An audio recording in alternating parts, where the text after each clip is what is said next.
If you struggle with motivation, this video is for you. So understanding the 4 distinct motivational types along the motivation spectrum is necessary if you want to get why you struggle with motivation. A young man named Alex used to reside in a little hamlet tucked away amid lush rolling hills.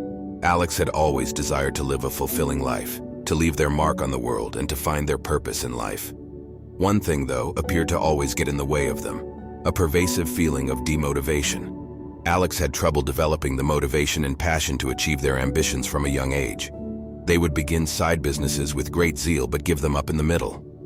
Grandiose plans for the future would be made by them, yet they would lose interest and give in to sloth when it was time to act. Everywhere they walked, it appeared as though a thick demotivational cloud was following them. Alex came across a tale one day while randomly perusing through social media that drew their eye. It was about a well-known business person who, as a young person, had experienced motivational difficulties. This businessman had overcome their demotivation and created a prosperous empire. Alex started to research the tale more since he was curious. He discovered that the entrepreneur had used a variety of tactics to overcome demotivation and accomplish their goals. He also discovered that the entrepreneur had an understanding of the many motivational styles along the motivation spectrum. This motivated Alex to make notes and give it a try. These are the things Alex took away from the entrepreneur's remarks. Pure intrinsic motivation, which results from internal forces, is at one extreme of the motivational range. In this case, you are motivated to do something entirely for the enjoyment of doing it.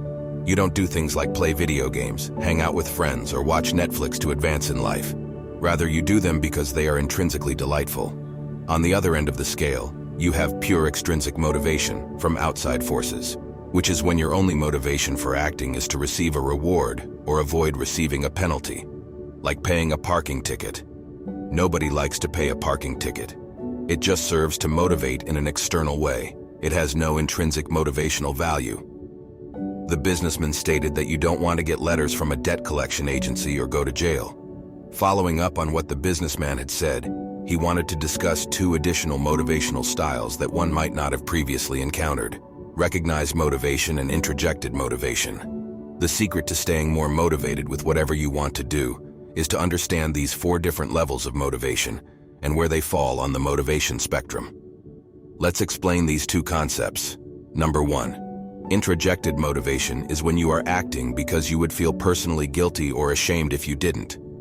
As an illustration, consider studying for a test. When you don't study, you feel guilty. The shame stems from the possibility that our parents made significant sacrifices for our schooling. Additionally, we dislike the exam, and we're not even convinced we want to pursue this degree in the first place. This type of motivation involves feeling guilty. You're criticizing yourself for not doing it. Number 2. Identified motivation is the next step along the spectrum. The secret to keeping you motivated to do things you don't genuinely enjoy is identified motivation.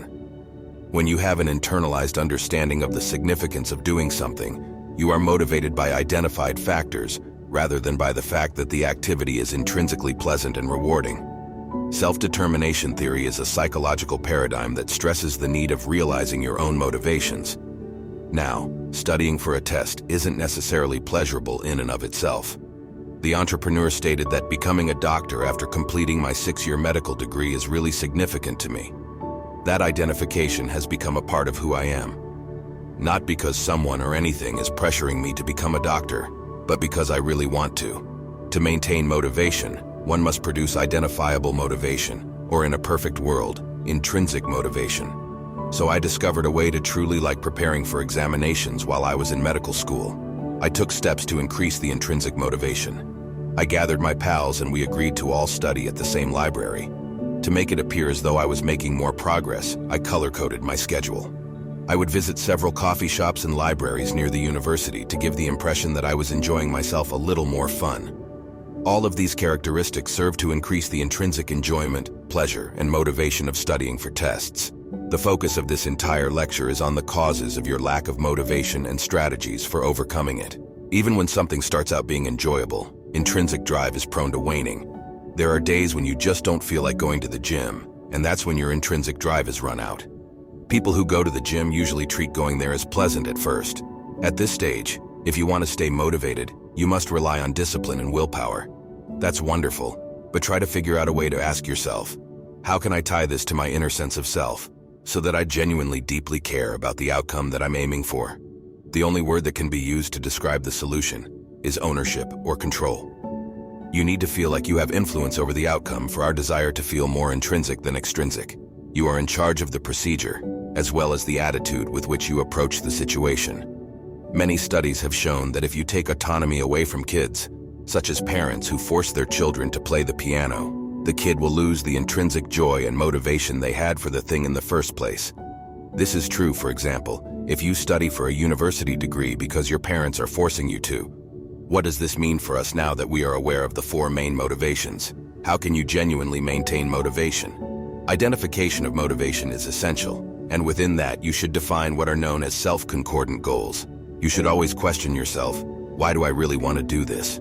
While you are making goals, you are more likely to be able to integrate that into your sense of self and to have identified motivation, which is a quicker, better form of intrinsic motivation compared to interjected or pure extrinsic motivation strategy. The more you can connect that to a sense of autonomy, that is, say, I'm doing this because I choose to. I'm doing it because I actually want the outcome personally. No one is forcing me to. Society is not forcing me. The entrepreneur's expertise had a transformative effect on Alex. As time went on, Alex gradually gained momentum. No matter how minor the triumph appeared to be, he was happy to celebrate it. With each work finished, his confidence increased and his demotivation started to weaken its hold. Alex's side businesses eventually began to pay off. His tenacity helped him go forward, along with the new techniques he had learned. He started to understand that he had to actively develop motivation rather than passively waiting for it to happen. Over the years, Alex's path encountered some unforeseen detours. He suffered setbacks and new difficulties, but his renewed tenacity and resolve helped him get through. The person who had been unmotivated all the time had changed into someone who was motivated by a sense of purpose and a firm belief in their own ability. The village was inspired by Alex's narrative, which inspired others who had experienced like difficulties. He rose to prominence as a source of inspiration, demonstrating that even the most hopeless people might find their path and realize their aspirations.